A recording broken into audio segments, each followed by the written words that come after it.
And here we go, live, Ask Tom, or Ask Tom Live, if I get it in the right direction.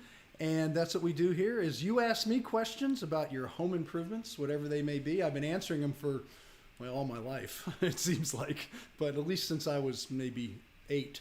But as far as that goes on the radio for the last, going on 35 years soon, and starting my 35th year, at Sports Radio 610. So we have HomeShowRadio that you can listen to all over the world through our streaming podcast, whatever, at HomeShowRadio.com. Or right here, we're doing live every Thursday at 4 o'clock on Facebook and YouTube. And that's what we're doing today. But I'm on Saturdays from 9 to 12, Sundays from 8 to 11, unless the Texans are playing, which is a football team here in Texas, for those of you that don't follow football. And the ones that do don't really follow the Texans either. But as far as that goes, we have the Texans there, and I'll go from 7 to 9 on days they play at noon, which is most Sundays during the season. And let's not forget, I see him staring at me. I look down here at the screen below my camera, and it's Danny Milliken, who does Garden Pros, or Garden Line with the Garden Pro. Not Garden Line. Listen to me, Charlie. You're going to hit me for that. Home Show Garden Pros. We don't even need to detail that one. It's another show on another station. We'll leave it at that. Yes, it is. Yes. We're the friendly show. As far as it goes, yes, we're the ones that aren't angry. And no angry rules. Beaver Garden Show. Right. No rules. No rules. Just ask your questions to Danny. He's a wonderful man, and he knows his stuff. And he has a lot of good people that Charlie can probably help me with. That help him out with all the local nurseries in the Houston area. And let me tell you, Houston is a big town, and we've got some great nurseries out there. Yeah, there are 6 garden centers in the Houston metropolitan area that come on and help us with the garden stuff on that show. And it's every Saturday, 7 to 9. And, of course, it has its own website as well. Let me go back to that a second here. The Garden Pros show at HomeShowGardenPros.com, and he's on every Saturday. But what we do here is we answer your questions, and you're welcome to participate. We really are here live today, which is ironic because we could be playing a recording of this later and we'd be still saying it, but we really are. We were off last week, and Tom and I both had things that took us away, but we're back this week live, and we'd love to hear from you and get your questions. And to do that, it's easy peasy lemon squeezy. Just put them in the comment section down there underneath the window you're watching, whether it's Facebook or YouTube, and put it on there. Now, I will tell you that the stream's my personal page. We won't see those questions. You got to go to the Home Show Radio or the Garden Pros one for us to see the questions if you want to send them to us. And my wife complained to me the other day. She says, I was typing you questions and you weren't responding. She says, it was almost like having you home. So, right. But we like to start everything off every week with what's news. It's home improvement news from around the world and up your block. And this week we're going to talk about how they're yanking the construction supply chain. I saw this in the Wall Street Journal earlier this week, Tom, that builders are in such short supply of materials that they're having to go look for alternative materials to meet their demand for new housing. I'm sure you've seen this going on in the industry. He says potentially this is going to lead to higher costs and added complications, and but they say that's preferable to putting projects on hold. That's what builders are saying. So Wall Street Journal said that the shortages stem from supply chain disruptions, that everything from the ports are congested, to factory labor shortages, storms in Texas and Louisiana. They have to blame us. And of course, then semiconductor shortages are causing shortages in appliances, especially if you have somebody selling you a variable speed AC, good luck. You're going to be waiting a while to get it because supplies are in such short supply that some distributors are putting contractors on a list. They're taking their best contractors and saying, we're selling only to these guys. Other people have to buy something else. One builder says that they've been in the industry, Tom, for 90 years and never seen anything like this before. He says, I've learned more about refineries and resin plants than I ever cared to know about. Yes. He says more than 90%, according to the Wall Street Journal now, of builders reported shortages of appliances, framing lumber, and OSB. Another 90% say they can't find plywood, and 87% say they can't find windows and doors.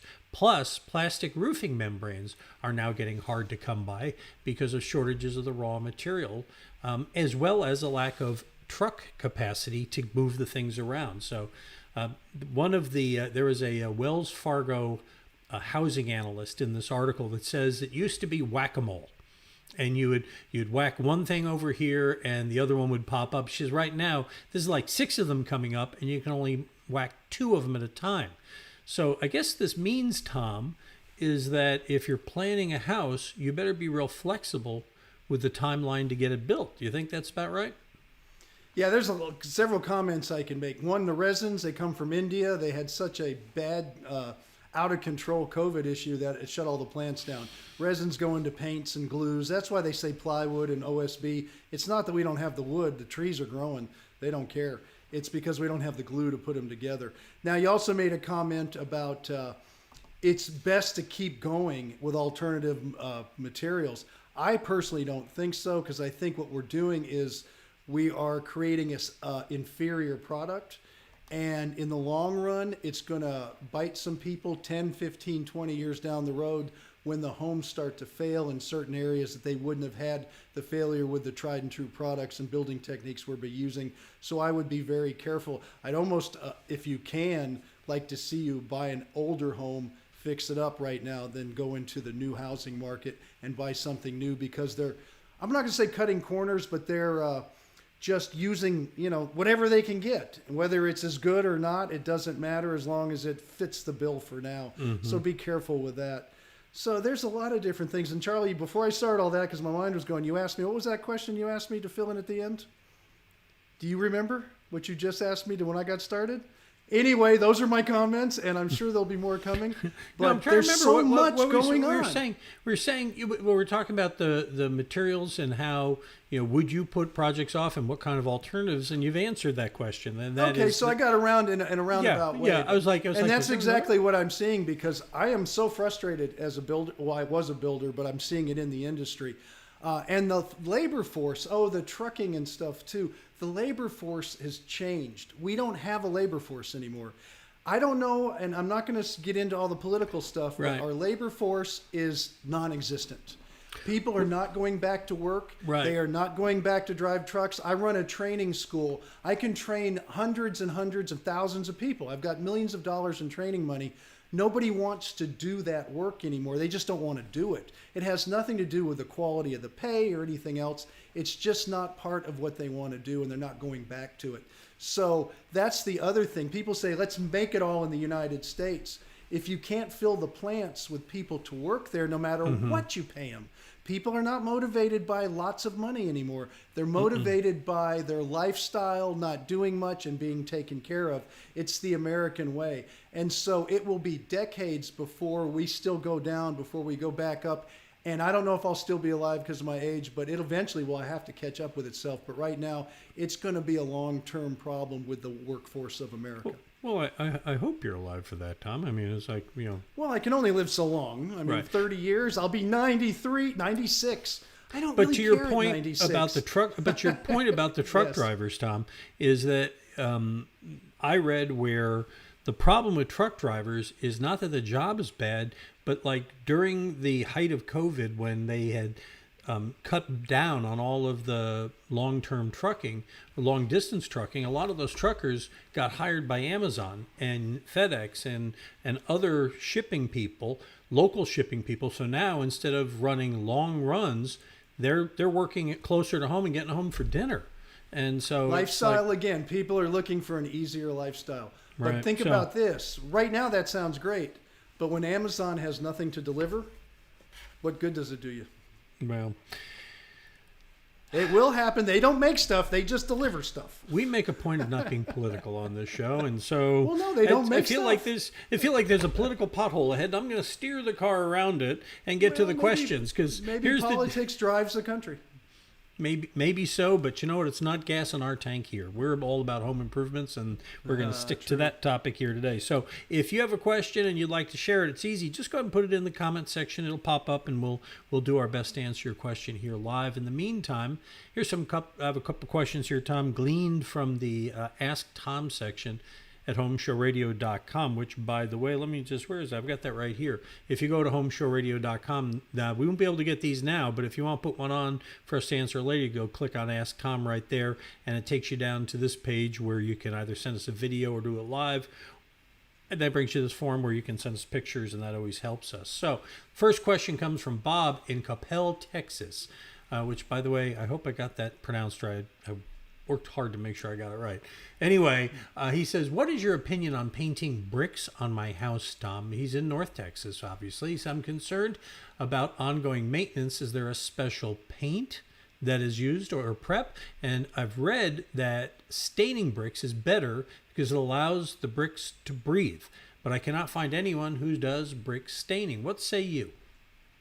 Brick staining is used for matching one type of brick to another when you're doing repair work. So you don't just stain all the brick on your house. So I don't know where they came up with that.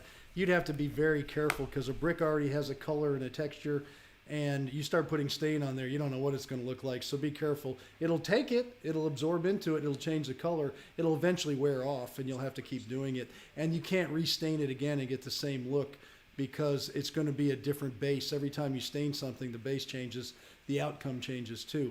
Painting brick has been around a long time. It's a great way to save brick. What happens to brick is it deteriorates with moisture, and it starts to get ugly, it starts to crack, it starts to spall, which means that pieces come off of it. So by painting it and keeping the water out of it, it actually prolongs brick. And on old buildings that they want to maintain, they'll paint the brick to keep the water off the brick because the brick will eventually just wear away from the weather. But I will tell you this on the other side, and Charlie, I think I mentioned this to you many, many decades ago. That's how old we are. That if you paint brick, it's painted for good. So don't unpaint brick. You can't unpaint it unless literally you get a sandblasting equipment out. And what they usually use is pecan shells to sandblast the paint off old bricks so you don't destroy the brick, and it becomes a very arduous process. So it's used only in very expensive renovation of very old buildings as far as that goes. And now the type of paint, real quickly, you use a masonry primer on there. Every Sherwin-Williams, Pittsburgh paint store, Benjamin Moore store, they'll have it to match their paint. And then you just use a high quality exterior house paint. And painting brick is very easy, and it holds paint a long time. You don't have a lot of maintenance with it. Yeah, in fact, what Tom's referring to is years ago, when I was a brand new home buyer and asking the same questions that we're getting all the time here, we thought about painting our house. And Tom says that's a perfect way to make a maintenance-free surface require maintenance. And so I elected not to, and I'm glad we did. In fact, when we moved into our building here, where we're housed here on the west side of Houston, we thought about painting our logo on the front of the building instead of a sign. And one night I was on the way home and I thought, I'll bet that's going to make it hard to sell that building one day. And so, not if you sell it to Mosier Media. There you go. And somebody who does a home improvement show. It could work out well. All right. Next question for us comes from Carrie in Bel Air. He says, I live in Houston and have purchased a second home in Altoona, Pennsylvania.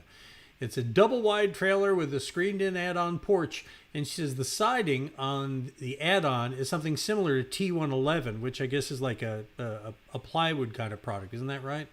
Or is it T111 is a textured plywood, yes. Okay, right. He says it needs to be replaced. Is Hardie board as good an option for that climate, Tom, as it is down here? Oh, yeah. It's good everywhere. The climate, it's great for the Gulf Coast area and the Houston area because we have such a volatile weather pattern. It's great for Oregon and Washington State. Their weather pattern up there is different, but very volatile too. But then if you have an area that really isn't volatile at all, like Kansas or something, who knows? I'm just picking that out of my hat. It's good there too. So it's good everywhere. Hardie is a great replacement for T111 if your T111 really needs to be replaced. Also, if it's not real bad, you can put a Tyvek or a Hardie wrap over the top of the T111 and put your Hardie right to it because T111 is nothing but a plywood, and so it makes a great sheathing also. And to finish this answer, Hardie makes the T111 look-alike, so you might even get one to match where you only have to do one or two sides of the home, and when it's all painted, it looks fine. That'd be cool. I didn't know they made a T111 look-alike. They do. Or it's not probably not a look-alike, but it's similar. With T111, you have on centers. You have 6-inch, 8-inch, 10-inch. So you have a big area, then you got this little groove, then you got a big area, and so as long as it's the same groove pattern, and they don't make them all, but if they have the same groove pattern, it looks just like it when it's painted. You want Tom's groove pattern. The groove, yes. All right. You should have some music for there. Gregory, I know I couldn't get something up quick enough here. All right.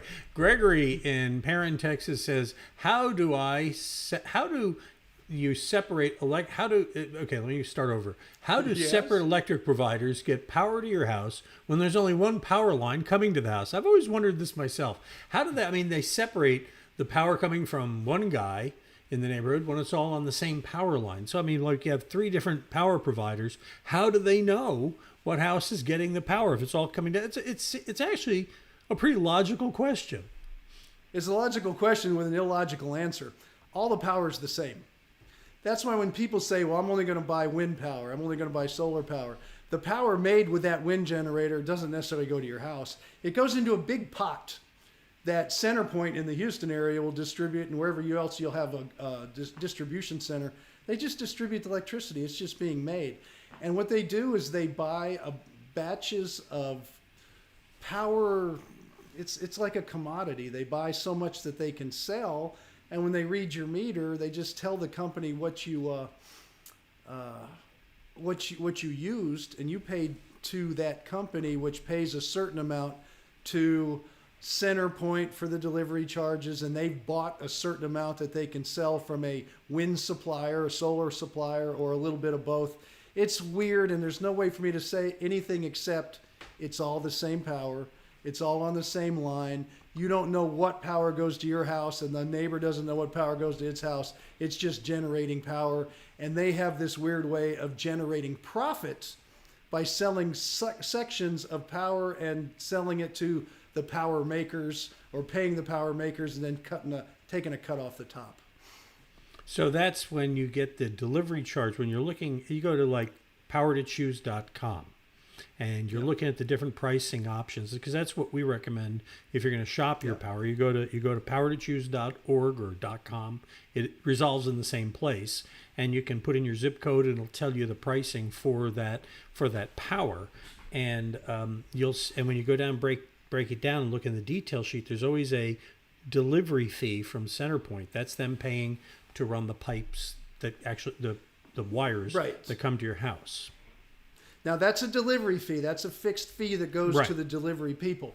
Now, let's say you signed a contract for 10.5 cents a kilowatt hour, or 6 cents a kilowatt hour plus delivery charges. Delivery charges are done. CenterPoint's paid. That 10.6 cents, you say, or 5 cents, whatever you signed up for, they're probably paying 6 cents and pocketing, 4.5 cents. So they're making money, so they're buying it as cheap as they can. They're putting the least amount of profit on there that they can to be competitive, and then they sell it to you. So they take a top off of that, and the rest goes to whoever that's actually paying for the windmills and paying all that. And then they have government subsidies that come in and hold that too. So it's a very complicated system. But that's where the profit goes to the people you're buying it from. They just take a cut off of that cents per kilowatt hour that you sign up for. So, Gregory, it actually is a really good question because you wonder how can they decide what power goes to what house. So that's awesome. All right, yeah, Yes. and I'll take Tom. Not to belabor the point about electric, but normally this is a good time of year to sign up. But I've noticed, because we had some questions about this earlier, and I went and looked.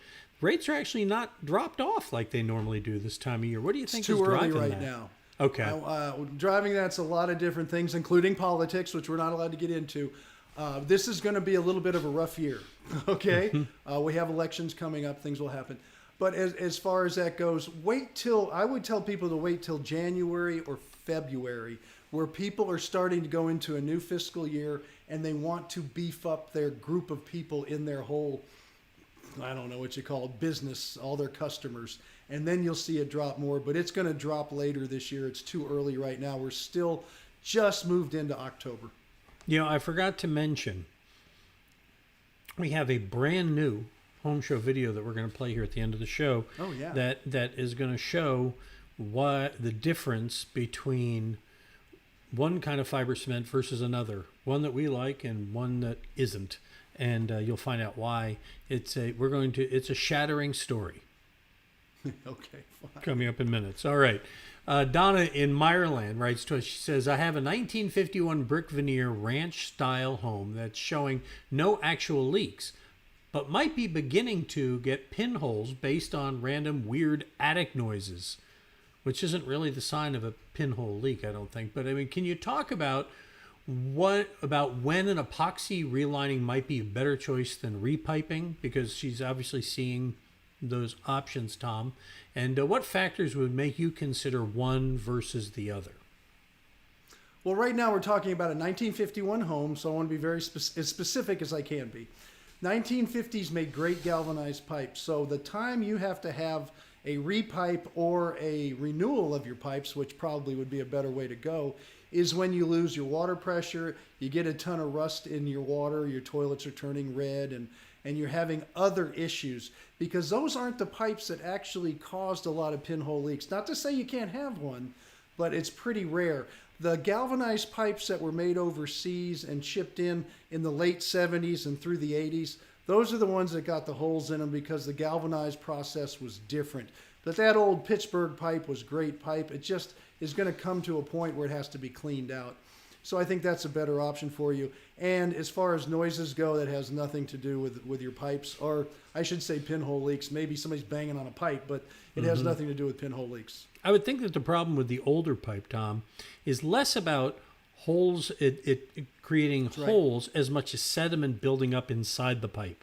Where it's not sediment, it's actually the rust starts to, like, have you ever seen metal rust? It expands.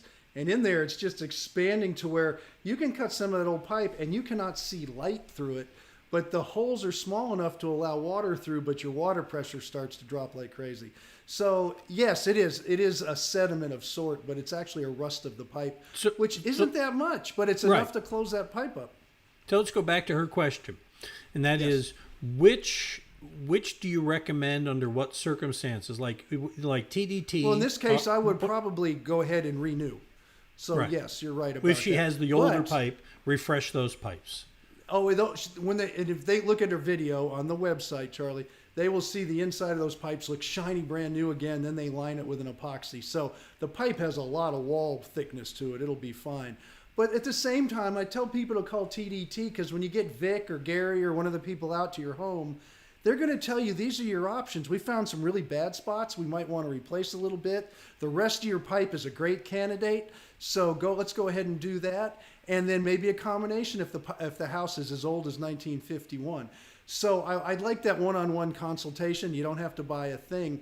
Now, a lot of people say, why can't the other plumbers do the same thing? They don't have access to that particular system. So they can only have one access, so they're going to sell you one solution, which is a solution, but it's repiping. You won't get any other alternatives. And not all PEX, and before we move on to this next question here, I just want to cover one more thing about PEX, that not all PEX is the same. I know that they're using the Uponor PEX, and that there's a big difference between that and other PEX. Do you want to explain that a little bit? Yeah, no, that's fine.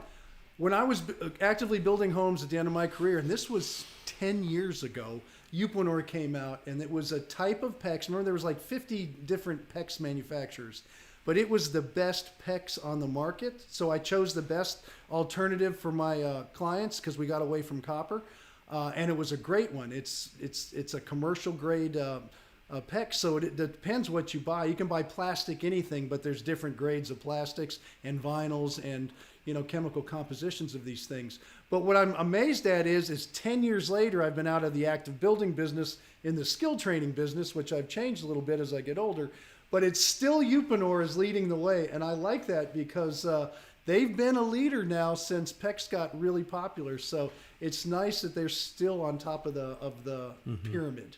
It's a more durable, it handles the expansion and contraction when it gets cold. It has a memory, is how they tell you. They came to my job and they put a piece in a freezer about a foot long and froze water in it. Then they took sledgehammers and beat it up. And the pipe had gotten real big, and they beat it and beat it and beat it. And then they let it thaw out, let it sit overnight, and it went right back to its original shape. It has a memory. And that's what convinced me was that demonstration, and that's why I started using it. But real quick, You still have to drain it when you get the freezes because you have copper fittings that go into the wall to your toilets, to your sinks on exterior walls. You still have all the connectors, which are metal connectors. They can still freeze and break. So it is not a freeze-proof whole system, but the pipe itself probably will not split somewhere in the wall. You still have the joints though.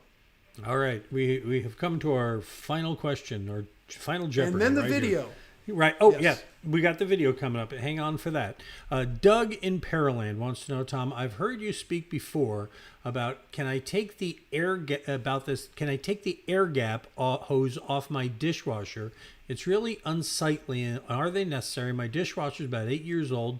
Do the new ones still have that hose? Help me, Tom. What is this air gap hose he's talking about? Because I'm not as familiar with the back of a dishwasher. I barely understand the front of a dishwasher. So It's okay. Quite frankly, you don't need to understand this at all. Take it off, get rid of it. I don't know who came up with this. For a while there, they were requiring it. I know they're not anymore. I've never had one in my house or ever built a house. Even when they required it, we would disconnect it when the people moved in. But it's this little air gap that goes on your kitchen sink, and if you get some kind of backup or anything, it overflows all over the sink, all over your countertops. It allows air to go in and drain it back down. It's just made no sense at all. People have been using dishwashers for years without them, and we're using them today without them. So I would tell you to get rid of it. Put a plug on the sink where the hole is, where that little gizmo is, and get rid of that terrible mess because it always soaps up and has all kinds of crud come out of it. And so why it's there, I have not a clue, but there's a lot of stuff out there that they make people put on homes, like the backflow preventers for your hoses. I understand the concept, but they can be a pain, and the arc fault arresters and all this stuff. I know there's a reason, but the reasons are so slim and we've lived without them that sometimes it gets a little ridiculous. but in this case, you're saying put a plug in it. Well, the plug goes in. Yeah, no, get rid of it. But the plug goes in the hole because the sink has this thing coming out like a little cap. We don't have And one when you of those. take it out, you have a hole in your sink. So put Yeah. a plug on the sinkhole. We apparently that we must have had somebody. You don't your have same one on your ilk. house either. Yeah, we don't have that. All right. Hey, so let's land the airplane. Let me tell you, if you'd like Yes. to get questions on the show, let me tell them this, and you can tell them about the show first. We have this thing at HomeShowRadio.com on our website. This blue Ask Tom button right there on the Home Show Pros. Sorry, I forgot. These are the people we recommend, the people Tom trusts. If you don't know who, but you know what, you click on Find a Pro. It'll show you the categories of the people we have. They're in the Houston area. But if you listen to the video at the top of that Ask a Pro page, it explains how we choose them, and it'll help you choose them wherever you are in the world. And we're happy to help you with that. Now, what I was going to say is if you click on that blue Ask Tom button, I think I'll run the right animation here. There you go. It'll take you to this page where you can decide whether you can send us a question or send us a video. If you're going to send us a question, put all your information in, and you can attach a picture. And that helps us do a better job answering your questions. We answer them every day. We just finished taping a whole bunch of them for the next week here before we came on with you here. And we post one every day because Tom likes to help, and we like to help him help you. So you'll find them on our Facebook page, the Home Show Radio YouTube channel, of course, HomeShowRadio.com. And Tom, you'll find on the radio this weekend. Yes, I will be on the radio this weekend from 9 to noon on Saturday and 7 till 9 on Sunday. I got to get the times right, so I look up to think. And I will not look up when I'm doing the show. I promise to look right at you while I'm doing my radio show. Danny, of course, 7 to 9 on Saturday morning because he gets the crowd going for me. And, of course, he does a great job when it comes to your gardening questions. All right. Before we go, one last thing. We have we like to, whenever there's a new home show video, we like to premiere it here first. You sat through this whole thing, so here's your reward. You get to see it first. Hope you. There's something in the chemical composition of the fiber cement that allows it to do this. There are two things you can do to prevent this from happening to your home. I've never seen a properly installed Hardie product even come close to doing that. Improper installation, an inferior product, a recipe for distress. We came out to this subdivision and the builders had used a competitor of Hardie, which is fiber cement. but it doesn't have the same proprietary ingredients that Hardie does. Not the first time a home builder tried to cut costs. What did it cost this homeowner? It's been 7 years since they constructed these houses, and the siding's been failing for the last 5. James Hardie siding properly installed is warranted for 30 years. One edge. Hardie's just a little bit thicker than the competitor's product, which just gives it a little bit more strength. This could have been avoided if the homeowner followed the clues. They actually take the time to emboss in each board the manufacturer's name, James Hardie. If you're looking to save a buck and are willing to sacrifice quality, don't call a Home Show pro. We have customers say, well, can you quote it with this different siding and this different siding? And we say no, because we don't have the confidence in that siding product that we do in James Hardie. Properly installed siding in the hands of qualified installers. That's why I tell you to call Advanced Home Exteriors, one of our Home Show Hardie pros. For HomeShowRadio.com, I'm Tom Tynan. Well, there you go. You can find that and a lot more videos over there at HomeShowRadio.com if you're looking for help. And Tom, I will see you on the radio Sunday morning. Be there.